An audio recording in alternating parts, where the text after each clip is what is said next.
우리 저기 계산 문제 풀었잖아요. 계산 문제 풀었는데 거기 147페이지 있죠? 자, 4번을 보시면 A씨와 B씨의 상권 경계점은 A씨로부터 얼마 떨어졌냐고 물어봤잖아요. 근데 해설을 보면 분모하고 분자의 수치와 위치가 틀려졌잖아요. 네. 무슨 말인지 아시겠죠? 그거는 우리 기출문제집도 똑같아요. 거기도 그 컨버스에 문제 2개가 있는데 분모 분자의 위치가 다 바뀌어 있어요. 그거는 뭐냐면 아까 제가 그랬죠. A로부터 구할 수도 있고 B로부터 구할 수 있다 이거잖아요. 그러니까 이거를 한 사람이 자기는 다른 문제를 틀어서 B로부터 얼마냐 이렇게 하려고 해서 해설을 만들어 놓고 문제를 갖다가 수정을 안 했거나 그런 상태인 거예요. 그러니까 그렇게 수정하세요. 네. 문제 오류잖아요.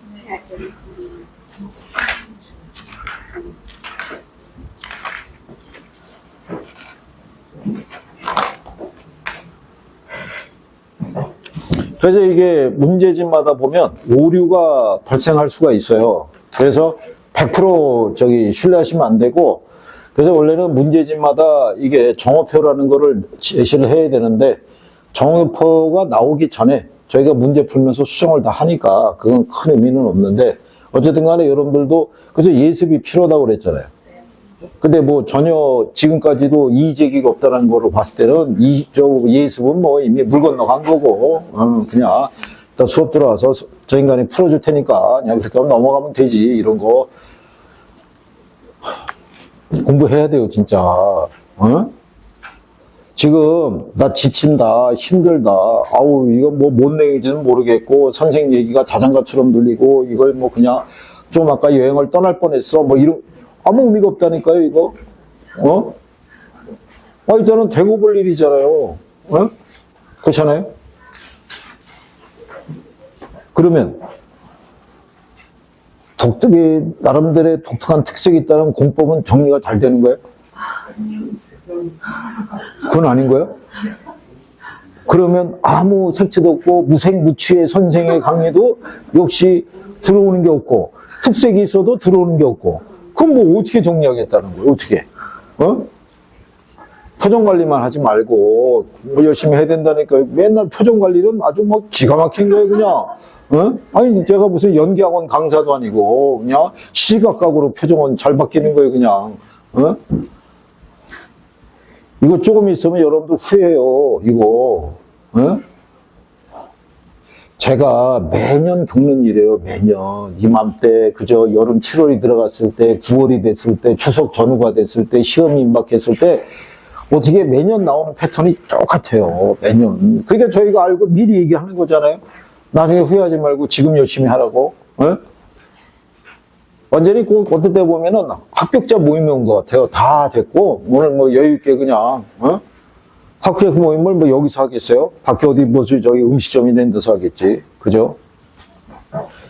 작년에도 아마 합격자 모임 하신 분들은 뭐, 다 했어요. 그냥, 뭐, 술도 잘 드시고, 뭐, 그냥. 그날이 또 주부들 같은 경우는 남편에게 허락받고 나온 날 아니에요. 그 특별한 합격을 해서 모인 날이니까. 그렇지 않겠어요? 이거 얼마나 기분도 좋고 좋았겠어요. 그죠? 그러니까 거기 참석하기 위해서 열심히 하셔야 돼요. 열심히 해서. 그래서 그리고 저기 생활해야 돼요. 습관이 되고 복습하는 것도 어떻게 하든 간에 나 바빠 시간이 없어. 하지만 그 안에서도 자투리 시간을 잘라서라도 봐야 돼요. 그래야지 유지가 돼요. 기억이 유지가 며칠 지나면 없어져요. 하루 이틀 지나면 없어요. 어떨 때는 하루만 지나면 어디까지 알았어요. 하루 지날 때는 깔끔해요. 신선함만 느끼고 있어요. 뭔가 어디선가 들었는데 남는 건 하나도 없어요. 그러면 소용이 없잖아요. 매번 되풀이되고 있는데. 응?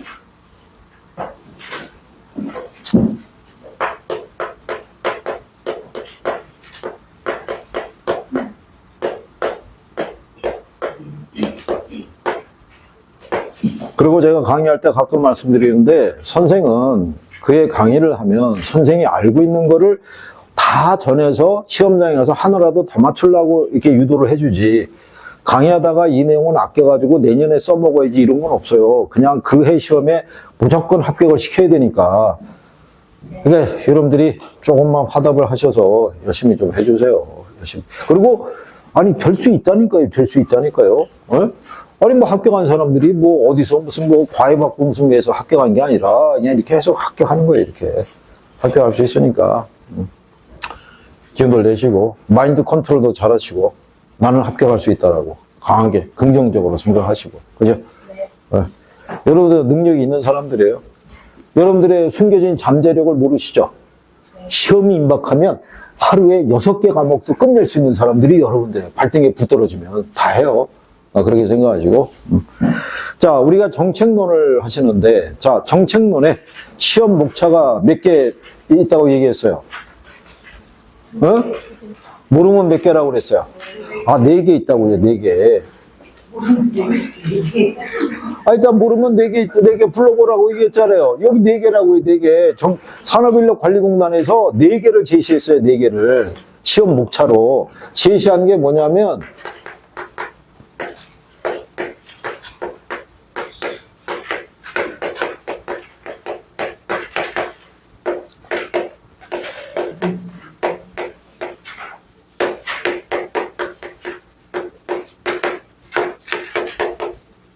이렇게 4개라고요. 4개. 이거 제가 정한 게 아니라 산업인력관리공단에서 이렇게 제목을 준 거예요. 소제목을. 이걸 왜 만들어 줬냐면 예전에 학개론이 시험 범위가 너무 광범위하다고 어디서 나올지 모르겠다고 학생들의 불만이 수년간 계속되니까 어느 해인가 산업인력관리공단에서 표준 목차를 만든 거예요. 그래서 학개론의 세부 시험 범위 내역이라고 나와 있어요. 본 적 있나요? 어? 본 적 있나요? 여기 학원에도 있는데. 아니, 여기 나가다가, 여기 저 문 있죠? 문 열기 직전에 우측에 붙어 있다고요. 작년 시험 그 안내 공고에서 거기 있다고요. 세부 시험 범위 내역이. 그죠? 맨날 집에 빨리 가려고 저거 확 열고 나가니까 그게 눈에 들어오기나 하겠어요. 그죠? 그럼 선생님이 생각해 보세요. 범위를 좁혀서 얘기를 해줘야 될 때 기준이 있어야 될 거예요. 기준. 그러니까 여기서 뭐를 주로 물어본다라고 선생님은 가늠을 해서 알려줄 거 아니에요. 이 파트에서는 뭐를, 이 파트에서는 뭐를 물어볼 거라고. 여기 기능이 역할이에요. 자, 여러분들이 배웠던 거예요. 부동산 시장은 완전 경쟁 시장이에요? 불완전 경쟁 시장이에요? 불완전 경쟁 시장이라는 얘기는 시장 기구를 통해서는 자원 배분이 안 이루어진다고요. 그 문제를 해결하기 위해서 정부는 개입하겠죠. 뭐를 가지고? 정책 수단을 가지고. 그렇지 않겠어요? 그게 정책이라고요. 자, 정부는 시장에 들어와서 어떤 역할을 수행하기 위해서 들어오냐면 시장에서 시장의 실패 있죠. 이거를 수정하기 위해서 형평성을 증진시키기 위해서 시장을 안정시키기 위해서 정부는 시장에 개입을 하는 거예요. 무슨 말인지 아시겠어요? 자, 완전 경쟁 시장 있죠? 외부 효과가 존재하겠어요? 안 하겠어요? 완전 경쟁 시장도 외부 효과는 발생해요. 있는데 외부 효과가 존재하면 완전 경쟁 시장이 성립이 안 되니까 없는 거로 가정하고 이론을 전개해 주는 거예요. 그러니까 여러분들이 불완전 경쟁 시장인 부동산 시장은 외부 효과가 존재한다 안 한다? 존재할 거 아니에요. 외부 효과에서 외부가 뭐예요? 외부라는 표현이. 시장 기구, 즉 시장 가격을 통해서는 대가를 서로 주고받지 않기 때문에 외부라는 표현을 쓰는 거예요. 무슨 말인지 아시겠어요? 시장 기구는 가격을 가지고 조정하잖아요. 가격을 갖고 생산과 소비가 결정이 되잖아요. 근데 부동산 시장은 가격이 수요자가 있고 공급자가 있으면 누가 주도하겠어요? 공급자가 주도하는 거예요. 수요자가 주도하는 게 아니라고요. 그럼 공급자가 공급하는 양이 적어지게 되면 가격이 올라갈 수가 있죠. 그러면 높아진 가격에 수요가 맞춰지는 거예요. 그렇게 되면 소득이 높은 사람은 그 가격에 맞춰서 구매를 할 수 있지만 소득이 낮은 사람들은 시장에 참여할 수 있어요, 없어요? 없으니까 정부가 임대주택 지어서 공급해 주는 거예요. 무슨 말인지 아시겠어요? 정부는 물가가 상승할 거라 예상하게 되면 시장에 개입해서 통제해야 하네요. 부동산 가격이 올라갈 거라면 분양가, 임대료 이런 거 통제할 거 아니에요. 그죠? 그런 걸 배우는 거예요. 그런 것들을 이 정책에 담고 있다고요. 각각의 정책에. 무슨 말인지 아시겠어요? 소득 재분배라는 거 아시죠? 소득 재분배는 뭐예요? 소득 재분배라는 거. 어? 소득 재분배라는 게. 국민연금 아시죠? 국민연금은 소득 재분배 수단이 되는 거예요, 아닌 거예요? 국민연금은? 아닌 거예요. 소득 재분배는 조세하고 복지제도로 하는 거예요. 우리나라, 여러분들 세법에서 배우시죠? 우리나라는 수평적 형평이에요, 수직적 형평이에요? 우리는 수직적이잖아요. 돈 많이 번 사람이 세금 더 많이 내고 돈 적게 버는 사람이 적게 내는 거 아니에요. 우리가 많이 버는 사람에게 세금 많이 걷어가지고 그 세금을 가지고 복지에 쓸 거 아니에요. 그거를 가지고. 그렇겠죠? 그렇게 우리는 여러 번 얘기를 했어요. 이거 여러분들이 기억하잖아요. 이거. 이런 역할을 하는 거예요. 이거를 옛날에는 기능이라고 그래서 정치적 기능, 경제적 기능 이렇게 했던 적이 있어요. 그런데 여러분 생각해 보세요. 정치적 기능이면 어떤 의미인지 모르잖아요. 경제적 기능은 어떤 건지 모르잖아요. 그러니까 요즘 이렇게 번역이 돼서 나오는 거예요, 시험에. 정부가 시장에 개입하는 이유는 시장의 실패를 수정하거나 형평성을 증진하거나 시장의 안정을 깨하기 위해서 개입을 한다. 이러한 정책 수단을 가지고 이런 얘기예요. 무슨 말인지 아시겠어요? 그래서 앞에 나와 있는 부동산 문제, 토지 문제, 주택 문제 뭐 이런 것 있죠? 이게 시험에 잘 안 나와요. 이게 왜 안 나오냐면 옛날에는 토지 문제가 있으니까 토지 정책이, 주택 문제가 있으니까 주택 정책이 이렇게 편제가 돼 있었어요. 그런데 기조가 바뀐 거예요. 경제 논리로. 왜 정부가 시장에 개입하느냐? 거기서부터 출발하는 거예요. 무슨 말인지 아시겠어요? 그래서 우리는 어디로 가시면 되냐면 159페이지에 가시면 거기 정부의 시장 개입 이유라고 있어요, 없어요? 있잖아요. 그죠? 그래서 거기 정부가 시장에 개입한 이유를 두 가지로 나눠볼 수 있다고 돼 있죠. 하나는 경제적 기능으로 시장 실패를 수정하는 거고, 다른 하나는 정치적 기능으로 사회적 목표를 추구하기 위해서다 이렇게 돼 있잖아요. 이게 오래전에 번역이 된 거예요. 그러니까 정치적 기능, 경제적 기능이라는 표현은 지금은 안 써요. 이거는 90년대 번역이 돼서 소개가 됐던 표현이고, 여러분 시험에도 10회 이전 있죠? 예, 그때만 시험에서 한번 나왔던 거예요. 정치적 기능, 경제적. 요즘은 이걸로 언급이 된다라고 생각하시면 되는 거예요. 그죠? 그러면 정부는 이제 정치적 기능은 사회적 목표라고 그랬는데, 사회적 목표는 뭐 형평성일 수도 있고 효율성일 수도 있고 선거 공약을 이행하기 위해서 개입하는 것도 하나의 정치적인 역할이라고 보시면 돼요. 그죠? 그리고 경제적 기능은 시장 실패를 뭐 하기 위해서, 수정하기 위해서. 그럼 시장 실패는 뭐라고 그랬어요? 응? 시장 실패란. 자, 원래 이렇게 생각하시면 돼요.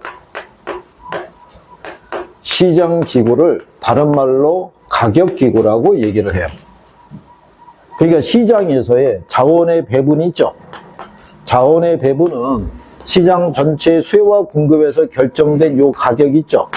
요 가격을 매개로 해서 자원 배분이 이루어지는 거예요. 그래서 요 가격을 매개로 뭐가 결정이 되냐면 생산과 소비가 결정이 된다고요. 이 균형 가격을 매개로. 그런데 어떤 이유에선가 이 수요가 증가하면서 가격이 상승할 수 있어요, 없어요? 그러면 요 높아진 가격이 있죠? 여기에 맞춰서 다시 또 생산과 소비가 결정이 되는 거예요. 그러면 이 높아진 가격을 지불할 능력이 없는 사람들은 시장에 못 들어와요. 이거 받아서는 이윤을 낼 수 없는 기업들은 또 시장에 못 들어오는 거예요. 그죠? 그럼 자연스럽게 이것만 이 가격을 가지고 생산과 소비가 결정이 될 때 시장이 실패하는 건 뭐냐면 초과 수요나 초과 공급이 발생하게 되면 조절이 돼서 자동적으로 원래 상태로 돌아와야 되는데 그게 안 된다는 얘기라고요. 여러분들이 이거 배운 거 기억하시죠? 이렇게 균형 가격인데 시장에서 이렇게 가격이 상승했어요. 그죠? 그러면 초과 공급이죠. 그러면 공급자 간의 경쟁에서 원래 상태로 돌아오잖아요. 그리고 가격이 하락하죠. 그러면 초과 수요가 발생하죠. 그럼 수요자 간의 경쟁에서 원래 균형 상태로 돌아가잖아요. 이게 시장 기구의 역할이에요. 가격을 매개로 조정하잖아요. 초과 공급이면 가격이 하락하죠. 초과 수요면 가격이 상승하죠. 이 과정을 거쳐서 조정을 되는데 시장이 실패라는 거는 시장기구가 이 역할을 못하는 거예요. 가격을 공급자가 갖고 있으니까 수요가 존재하더라도 공급이 뒤따라주지 않으면은 가격을 가지고는 조정할 수가 없는 거예요. 이게 수요가 늘어난다고 해서 가격만 상승하지 양이 늘어나는 건 아니잖아요. 무슨 말인지 아시겠어요? 그러니까 시장기구가 그 역할을 못하는 거예요. 그러니까 정부가 개입을 할 수밖에 없는 거예요. 그래서 여러분들이 거기 시장 실패 있죠? 거기 보면 자원 배분을 효율적으로 하지 못하는 상황을 말한다고 돼 있죠. 즉 시장이 가격 기구에 의한 자동 조절 기능이 원활하지 못해서 수급 조절의 실패 등 자원 배분이 적정하지 못해서 불균형 상태에 있는 걸 얘기한다고 돼 있죠. 그러니까 불균형이니까 초과 수요나 초과 공급 상황이 발생하고 그게 지속이 된다는 얘기라고요. 무슨 말인지 이해하시겠어요? 그래서 거기서 여러분들이 시장 실패의 원인이 있죠. 네, 원인은 알아야 돼요. 원인을 알아야 되는데 제가 지난번에 이렇게 해드렸어요.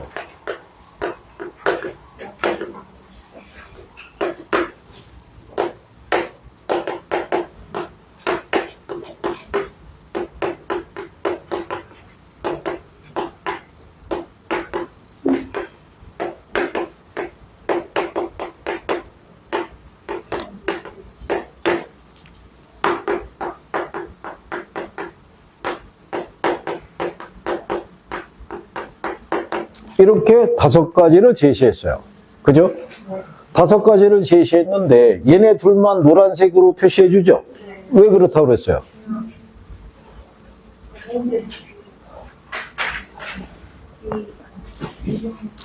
얘네 둘만 단독적인 문제로 나온다고요.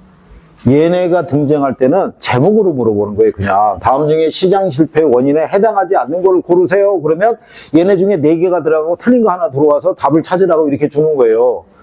그런데 얘네를 노란색으로 주는 거는 얘네는 별도의 독립된 문제로 낸다고요. 어? 자, 경제학적인 관점에서는 시장 실패 원인에서 얘가 제일 중요한 거예요. 공공재가. 경제학자들은 정부가 시장에 개입하는 걸 싫어해요. 정부가 시장에 개입함으로써 오히려 자원 배분의 왜곡을 더 부추긴다고 보는 거예요. 그러한 경제학자들도 예외적으로 인정하는 게 공공재라고요. 공공재의 특징이 뭐예요? 시장 기구를 통해서는 항상 과소 생산의 문제가 있잖아요. 필요한 양만큼 공급이 안 되는 거예요. 그 부족분을 누가 채워준다는 거예요? 정부가 개입을 해야지만 이게 채워줄 수 있다는 거예요. 그러니까 이거는 인정하겠다는 거예요. 그리고 부동산학적인 관점에서는 얘가 중요하다고요. 외부 효과가. 부동산은 움직일 수 있어요, 없어요? 움직일 수 없으니까 외부 효과의 영향으로부터 자유스럽지를 못하다고요. 그렇죠? 그러니까는 지금까지 10번 문제가 나왔으면 얘가 7번, 얘가 3번 나왔어요. 평균적으로. 얘가 많았다는 거잖아요. 근데 얘는 초반에 낼 만큼 냈단 말이에요. 그러니까 지금 한동안 쉬어가고 있다고요. 얘가 26회인가 27회 이후로는 등장한 적이 없어요. 그러니까 선생은 항상 얘도 염두에 둘 수밖에 없는 거예요. 언제든 나올 수 있는 애니까. 그러니까 얘네 둘은 조금 더 정리를 해줘야 된다라고 얘기해 주는 거예요. 그죠? 네. 세분해서. 얘네들은 제목으로 물어볼 수 있다고요. 어? 이따 여러분들이 기출문제 보면 나올 거 아니에요. 안에도 있죠? 아니, 예습을 했어야 있는지 없는지 알죠. 그냥.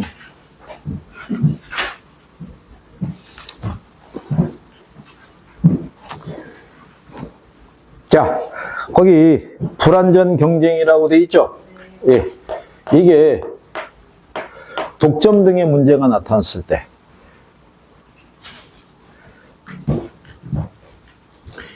이게 독점이라는 게 있고 독과점이라는 게 있죠? 이게 생산자의 수를 기초로 할 때 독점은 생산자가 하나일 때 그러니까 얘네가 가격을 자기네들이 조절할 수 있어요, 없어요? 가격을 비싸게 받을 수 있어요, 없어요? 얘네가 가격을 조절해서 비싸게 받는 게 문제가 아니라 얘네가 가격을 올리기 위해서 시장에서 필요한 양보다 과소 생산해서 문제가 생기는 거예요. 무슨 말인지 아시겠어요? 그러면 소비자들의 삶의 질이 떨어지죠. 소득은 일정한데 지불해야 되는 대가는 커지니까 당연히 소비가 줄어들 수밖에 없을 거 아니에요. 그러니까 삶의 질이 떨어진다고 얘기하는 거예요. 우리가 지난번에 완전 경쟁 시장의 단기 균형이 이렇게 돼 있다고 얘기했어요. 그죠? 마지널 코스트 커브라고 이렇게 했었잖아요. 그리고 여기에 뭐가 존재하냐면 이렇게 해가지고 그래서 추가되는 비용에 대한 것도 있죠. 여기서 평균 비용 그래서 에버리지 코스트 커브라고 이렇게 했어요. 이게 단기 균형인데 이게 만약에 그 독점에 대한 형태가 발생하게 되면 이게 위로 생산하는 양이 있죠. 이게 줄어드는 거예요. 줄어들고 여기서 균형이 맞춰져요. 여기서. 그러면 이전보다 지불하는 가격이 높아지죠. 거래되는 양은 줄어들죠. 이래서 국민들의 삶의 질이 떨어진다고 얘기하는 거예요. 그래프는 나오겠어요? 안 나오겠어요? 안 나와요. 그렇게도 안 나와요. 그러니까 불안전 경쟁에서는 독점 기업에 의해서 이윤을 얻는 과정에서 가격을 인상을 시키고 그로 인한 무슨 생산, 과소 생산의 문제 때문에 발생하는 것이다라고 얘기를 해요. 그래서 거기에 보시면 규모의 경제라고 돼 있죠. 네. 규모의 경제는요. 장기적으로 기업이 생산을 늘릴수록 평균 비용이 감소되는 것을 규모의 경제라고 얘기를 해요. 거기 보면 특정 기업에서는 규모의 경제로 생산비가 절감이 된다면 이렇게 돼 있죠. 네. 그게 이 평균 비용이 있죠. 이게 단위당 생산 원가예요. 지금 보이겠죠? 평균 비용이라는 거는 전체 생산비 있죠? 이거를 생산량으로 나눠서 구하는 거예요. 이게 이제 고정 비용도 있고 가변 비용도 있는데 우리가 지난번에 이랬잖아요. 제품 하나 생산할 때 생산비가 10,000원이에요. 근데 하나 생산해요. 그러면 하나를 생산하기 위한 생산 단가가 얼마겠어요? 10,000원. 10,000원인데 10개 생산하면 1,000원. 10,000원인데 100개 생산하면 100원이잖아요. 그러면 예를 들어서 국가 기관 산업 아시죠? 이 선하고 연결되는 애들, 통신, 철도, 수도 이런 애들 있죠. 전기 이런 애들. 이런 애들은 초기에 그 설치하려고 그러면 비용이 어떻게 돼요? 많이 들어갈 거 아니에요. 그러니까 국가 기관 산업이니까 누가 그거를 설치하겠어요? 정부가. 누구를 앞세워서? 공기업을 앞세워서. 이거를 만약에 민간 기업이 주도를 하죠. 그 민간 기업은 초기에 막대한 비용을 들여서 철도나 이런 걸 다 부설했을 거 아니에요. 그러면 초기는 막대한 비용이 들어갔지만 시간이 지나면은 추가로 많은 비용이 들어갈 이유가 없잖아요. 그러면은 생산 단가가 어떻게 돼요? 줄어들 수 있잖아요. 그럼 만약에 경쟁 기업이 들어오려고 그러면 얘네는 갑자기 생산량을 늘려서 생산 단가를 확 낮춰버리는 거예요, 가격을. 그러면 후발 기업들이 들어올 수 있어요, 없어요? 없으니까 자연스럽게 걔네가 독점 형태를 취하는 거예요. 근데 문제는 정부 입장에서는 그렇게 독점 형태가 나타났을 때 걔들을 컨트롤하거나 제어하기가 마땅치 않다는 얘기예요. 그러니까 차라리 정부 입장에서는 뭐를 세워서 공기업을 세우는 거예요. 그래서 한전이라든가 옛날에 담배 인상공사 이런 얘기 들어보셨죠? 이런 공기업을 세워서 걔네가 독점적으로 주도해서 만들도록 유도하는 거예요. 그래서 어느 정도의 역할이 끝나면 걔네는 퇴출을 시키고 민간에게다가 그거를 넘겨주는 것이 기본인데 중요한 전력이나 수도나 이런 애들 있죠? 이런 애들은 민영화시키기는 어려운 거예요. 민영화시키게 되면 가격이 어떻게 돼요? 어마어마할 거 아니에요. 이번 겨울에 왜 가스비 이런 거 내보셨죠? 그거에 한 3배, 4배 든다고 생각해 보세요. 그러면 삶의 질이 떨어지죠. 그래서 거기 가면 자연 독점이라고 나오죠. 즉 규모의 경제를 누리는 기업이 독점 기업이 돼서 시장 실패를 야기한다고 돼 있잖아요. 그래서 자연 독점이라고 있어요, 없어요? 있을 거 아니에요. 응? 그래서 정부는 이러한 산업에 대해서는 공기업을 세워서 유지하고 있다고 보시면 돼요.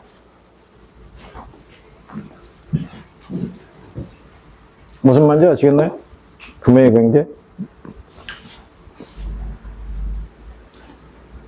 자, 그래서 이제 그런 내용들이 그래서 이게 만약에 정부가 특정한 몇 개의 업종을 민영화시키죠. 민영화시켜야 되면 정부는 계속적인 감시를 해야 되겠죠. 그래서 거기 공정거래위원회 있죠. 걔네가 이제 가격을 담합하는지에 대해서 조사하는 거예요, 매번. 시장 모니터링하고. 여기 독과점이라고 있죠. 독과점이라는 거는 몇 개의 가점 기업들 있죠. 소수의 기업들이 가격을 담합할 때 나타나는 걸 독과점이라고 그래요. 그래서 공정거래위원회에서 얘들이 가격을 담합해서 시장 가격, 질서를 어지럽히는지를 매번 모니터링해서 걸리면 어떻게 돼요? 과징금 부과하는 거예요. 그거. 이해하시겠나요? 네. 그 다음에 정보의 비대칭성이 있죠. 자, 거래 당사자들 간에 가지고 있는 정보의 양이 서로 다를 때 나타날 수 있는 거예요. 대표적인 게 우리가 중고차 시장 같은 거 얘기했잖아요. 파는 사람과 사는 사람의 정보의 차이가 있어요, 없어요? 정보의 차이가 있죠. 그래서 우리가 자동차, 중고차를 사거나 아니면은 PC 있죠. 퍼스널 컴퓨터 살 때 좀 아는 사람을 데리고 가는 게 그나마 안심이 된다라고 얘기하는 거예요. 차를 모르는 사람이 가서 차를 구매할 때 침수차도 살 수 있어요, 없어요? 침수차도 살 수 있는 거예요. 예전에는 왜 그 안전벨트만 뽑아봐도 흙이 있다 없다라고 판단했는데 요즘 애들이 거기까지 세척하니까. 그리고 주행거리도 조작할 수 있어요, 없어요? 주행거리 다 조작할 수 있는 거예요. 그러니까 아는 사람을 데려가야 벌써 본넷부터 딱 열어보면서 엔진이나 뭐 이런 거 쫙 보기 시작하면 한마디 하죠. 차에 대해서 잘 아시는 모양이군요. 그럼 이제 그 다음부터는 조금 더 정상에 가까운 이제 그런 차를 이제 준다는 얘기. 걔네들도 좋은 차를 갖다가 비싸게 팔아야지 이윤이 남을 거 아니에요. 근데 소비자는 좋은 차를 싸게 사고 싶을 거 아니에요. 근데 냉정하게 얘기해서 싸고 좋은 차는 없어요. 그렇지 않나요? 그거는 아는 지인에게 넘겨받았을 때 그나마 내가 그 상태를 아니까 그게 가능한 경우지, 일반적인 시장에, 공개된 시장에 나가서 그런 차를 찾는다는 것 자체가 발상이 잘못된 거예요. 내가 좋은 차를 사려면 그 정도의 가격은 지불해야 된다고 생각을 해야 돼요. 그래야지만 정부의 비대칭성 문제가 조금은 줄어들 텐데 그렇지 못하니까. 왜 중개업자들 있죠? 중개업자들 보게 되면 중개 그 대상물건 확인 설명서라고 붙여줘요. 그렇죠. 근데 그거 돈 받는 거 얼마나 받겠어요? 없어요. 그 실비 정도밖에 안 돼요.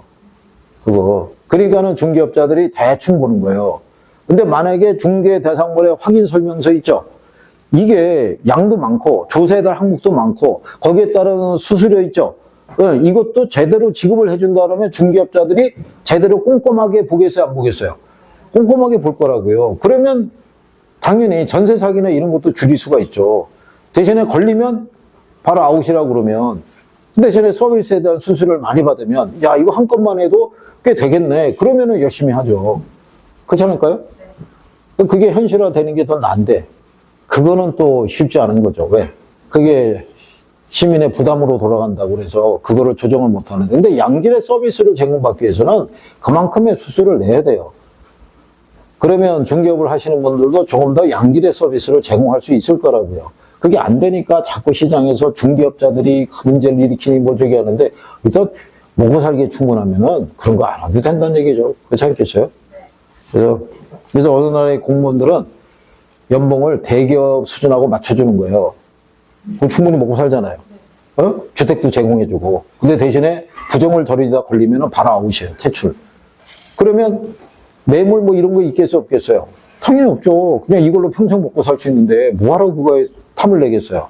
그러니까 나중에 여러분들이 합격을 해서 중개사법을 개정을 해서 그거를 현실화 키워달라고 목소리를 내야 될 거 아니에요. 그죠? 그 목소리를 내려고 그러면 일단 자격증이 있어야 되잖아요. 그죠? 자격증 없는 사람이 얘기해봐야 누가 귀를 기울이겠어요. 와, 열심히 하시는 거예요? 자, 그 다음에 공공재라는 게 있어요. 이거 지난번에 정보의 비대칭성에서 나오는 도덕적 해이라든가 역선택에 대한 거 알려드렸어요. 기억하시나요? 시험에는 그게 세부적으로 안 나와요. 그죠? 이게 정보의 비대칭성으로 인해서 도덕적 해이와 역선택의 문제가 뒤따르는 거예요. 예를 들어서 오늘은 안 나와 있는 윤총각이 있죠. 윤총각이 건물을 갖고 있어요. 건물을. 건물을 갖고 있는데 얘가 만약에 화재가 나게 되면 윤 총각의 손해잖아요. 그죠? 네. 그러면 윤 총각은 이 부분으로부터 피하기 위해서 화재 보험에 가입할 수도 있어요, 없어요? 화재 보험에 가입할 수도 있죠. 대신에 화재 보험사에서는 이 사람이 이 건물 관리를 어떻게 하는지를 일일이 다 안다, 모른다? 모르는 거예요. 어떤 사람은 건물을 그냥 방치하는 수준으로 내비두는 거고, 어떤 사람은 경비원까지 두고 꼼꼼하게 관리하는 사람도 있을 수 있어요, 없어요? 있을 거 아니에요. 그런데 방치하는 사람이 올바른 정보를 보험사에다 제공하겠어요? 안 할 거 아니에요. 그렇잖아요. 하지만 꼼꼼하게 관리하는 사람은 보험사에다 얘기하겠죠. 나는 경비원까지 고용해서 24시간 건물을 관리하고 있고 화재로부터의 이런 위험을 대처하기 위해서 나름대로 이렇게 열심히 관리하고 있다라고 얘기해요. 그러면서 나한테 보험료를 좀 줄여달라고 얘기를 해요. 나는 이만큼 기초적인 비용이 들어가니까. 그럼 보험사에서는 아이고 그러시냐고 보험료 낮춰줘요, 안 낮춰줘요? 안 낮춰주죠. 이 사람이 그런지 안 그런지 이 세상에 여기 지고 있는 건물주를 다 확인할 수는 없잖아요. 그죠?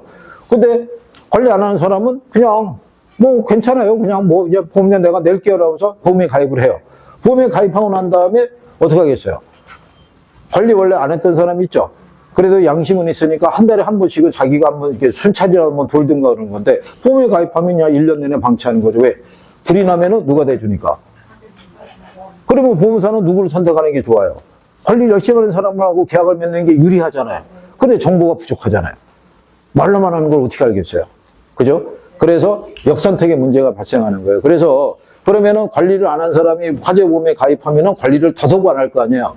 그래서 그런 도덕적 해이를 방지하기 위해서 화재보험이 가입한 사람이 건물이 불이 났잖아요. 그러면 신축할 수 있는 돈을 줘요? 중고로 쳐줘요? 중고로 쳐주는 거예요, 중고로.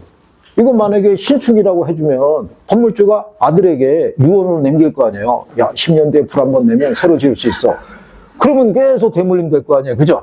그래서 화재보험에 가입한 건물은 감가상각된 가치로 추정하는 거예요. 그죠? 그래서 이런 건물의 보험 가치 있죠? 무슨 방법으로 평가하는 게 원칙이다? 건물. 간평할 때 얘기했잖아요. 간평할 때. 원가법을 하는 거예요. 원가법으로. 원가법이 건물 가치 구하는 거라고 그랬죠? 감가상각된 가치 구하는 거예요. 그렇겠죠? 자, 그 다음에 공공재가 있어요. 지금 와서 돌이켜 봤더니 그 수업 시간에 선생님 혼자 떠들고 간 거예요. 그죠? 사람은 여러 명이 있었는데 기억을 못 하잖아요. 기억을. 그리고 틀림없이 원가법 들어갔을 때 우리 지난번에 정책할 때 한번 얘기했었죠. 그러면 또 못 들은 채 할 거예요. 그죠? 그때 우리가 왜 감가상각된 왜 얘기하지 않았냐 그러면 또 못 들은 채 하겠죠. 그러다가 한 9월 달 정도 넘어가면 조금 얘기가 돼요. 대화가. 아, 이제는 하도 지겹게 들어가지고 이제는 뭐 얘기를 안 하고 싶어도 얘기에서 탁 그냥 나오는 거예요. 그냥 어쩔 수 없이 대화가 되는 거예요. 그러면 이제 마무리가 돼가는 거예요. 그때 되면. 그때 돼도 9월 달 돼도 공부하러 나온 사람이 있어요, 없어요? 있어요. 나와요. 대신에 그 양반은 뭐를 한번 사전에 점검해야 되냐면 원서 접수했는지를 확인해야 돼요. 원서 접수도 안 하고 나온 사람도 있어요. 내년을 대비해서. 그럼 돌려보내야 돼요. 그러면 실제로 있었어요. 실제로 아주 오래전에 제가 여기 천호동에서 강의하고 있을 때 그때 어떤 여자분이 왔어요. 왔는데 일주일인가 얼마 있다가 얼굴이 안 보이는 거예요. 나온 지 얼마 됐는데 결석 하나 보네요. 제가 출결에 좀 민감한 편이에요.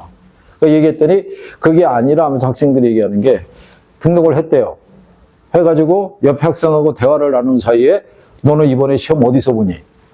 수험번호는 얼마 어떻게 되는 거니? 이렇게 물어봤을 때 그게 무슨 소리냐라고 되물은 거예요. 나온 지 얼마 안 된 사람이. 너 원서 접수 안 했니? 그거 언제 하는 건데요? 8월 달에 끝났잖아. 너 안 했니? 그러니까, 그래요? 그때 했어야 되는 거예요? 가만히 있어봐. 너 그럼 원서 접수 안 하고 나온 거야? 그러니까 맞다 그러니까 데리고 사무실로 간 거예요. 원서 접수를 안 하고 왔대요. 그래. 학원에서 환불해주고 돌려보냈다는 거죠. 왜? 그때가 9월 달인데, 시험은 뭐 그때 11월 달인가 그때 보는 거였는데, 근데 그 12월 달에 시험도 못 뽑은다로. 접수도 안 했으니까. 그때부터 내년도 공부한다는 것도 웃기잖아요. 그래서 돌려보낸 거예요. 그래서, 하여간 여기 이 중개사 공부하러 나오신 분 중에 참 다양한 분들이 무척 많았다는 얘기를. 그리고 본인 자녀들하고 그런 거 그 옵션으로 걸면 안 되는 거예요. 자녀가 고3 수험생인데 엄마가 이거 저기 중개사 합격하면 너도 서울대 갈 수 있을 거야. 뭐 이런 식으로 걸어가지고 여름이 되면 스트레스에 성적은 안 나오는데 내가 떨어지면 쟤도 떨어지는 게 아닌가 싶어갖고 결국 그 어머니가 병원에 입원한 거예요. 그래고 아들이 찾아가가지고 간곡하게 어머니 시험과 관계없이 나는 S대 갈 수 있으니까 그냥 스트레스 받지 말라고 간곡하게 해가지고 나중에 아들은 S대 갔어요. 네. 어머니는 그때 아마 1차만 됐나? 안 됐나? 뭐 그렇게 했을 거예요.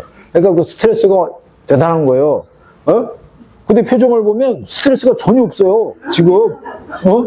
그냥 편하게 그냥, 우는 게 스트레스인가 봐요. 학원에 오는 게.